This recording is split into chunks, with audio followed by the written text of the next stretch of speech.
ವೆನೆಜುವೆಲಾದಿಂದ ಇತ್ತೀಚಿನ ಸುದ್ದಿ. ಅಮೆರಿಕ ಅಧ್ಯಕ್ಷ ಡೊನಾಲ್ಡ್ ಟ್ರಂಪ್ ಅವರು 2026ನೇ ಇಸವಿ ಜನವರಿ 3ರಂದು ಸೇನಾ ಕಾರ್ಯಾಚರಣೆಗೆ ಆದೇಶ ನೀಡಿದರು. ಅಮೆರಿಕನ್ ಪಡೆಗಳು ವೆನೆಜುವೆಲಾ ಅಧ್ಯಕ್ಷ ನಿಕೋಲಾಸ್ ಮಡುರೋ ಮತ್ತು ಅವರ ಪತ್ನಿ ಸಿಲಿಯಾ ಫ್ಲೋರೆಸ್ ಅನ್ನು ಕಾರಕಾಸ್ನಲ್ಲಿ ಸೆರೆಹಿಡಿದವು.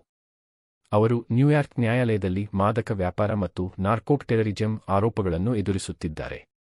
ಮಡುರೋ ನಾನು ಯಾವುದೇ ತಪ್ಪು ಮಾಡಿಲ್ಲ ಎಂದು ಹೇಳಿ ನಾನು ಇನ್ನೂ ಅಧ್ಯಕ್ಷನಾಗಿದ್ದೇನೆ ಎಂದು ಘೋಷಿಸಿದರು. ವೆನೆಜುವೆಲಾ ಸುಪ್ರೀಂ ಕೋರ್ಟ್ ಉಪಾಧ್ಯಕ್ಷೆ ಡೆಲ್ಸಿ ರೊಡ್ರಿಗ್ವೆಜ್ ಅವರನ್ನು ತಾತ್ಕಾಲಿಕ ನಾಯಕಿಯಾಗಿ ನೇಮಿಸಿತು. ಅವರು ಈ ಬಂಧನವನ್ನು ಹಿಂಸಾತ್ಮಕ ಅಪಹರಣ ಎಂದು ಕರೆದರೂ ಅಮೆರಿಕದೊಂದಿಗೆ ಸಹಕರಿಸುವ ಸೂಚನೆ ನೀಡಿದರು.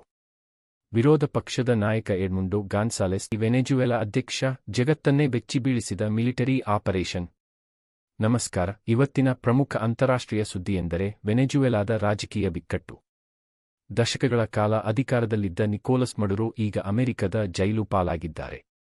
ಅಮೆರಿಕ ಅಧ್ಯಕ್ಷ ಡೊನಾಲ್ಡ್ ಟ್ರಂಪ್ ಅವರ ಆದೇಶದ ಮೇರೆಗೆ ನಡೆದ ಈ ಕಾರ್ಯಾಚರಣೆ ಇಡೀ ವಿಶ್ವವನ್ನೇ ದಂಗಾಗಿಸಿದೆ. ಕಾರ್ಯಾಚರಣೆ ಹೇಗಿತ್ತು? ಜನವರಿ 3ರಂದು ಮುಂಜಾನೆ ಅಮೆರಿಕದ ವಿಶೇಷ ಪಡೆಗಳು ಕಾರಕಾಸ್ ಮೇಲೆ ವೈಮಾನಿಕ ದಾಳಿ ನಡೆಸಿದವು. ಈ ವೇಳೆ ಮಡುರೋ ಮತ್ತು ಅವರ ಪತ್ನಿಯನ್ನು ಅವರ ಮಲಗುವ ಕೋಣೆಯಿಂದಲೇ ಬಂಧಿಸಿ ಹೆಲಿಕಾಪ್ಟರ್ ಮೂಲಕ ಅಮೆರಿಕದ ಯುದ್ಧನೌಕೆಗೆ ಸ್ಥಳಾಂತರಿಸಲಾಯಿತು. ನ್ಯೂಯಾರ್ಕ್ ಕೋರ್ಟ್ನಲ್ಲಿ ಮಡುರೋ ಸದ್ಯ ನ್ಯೂಯಾರ್ಕ್ನ ಜೈಲಿನಲ್ಲಿರುವ ಮಡುರೋ ಸೋಮವಾರ ನ್ಯಾಯಾಲಯದ ಮುಂದೆ ಹಾಜರಾದರು.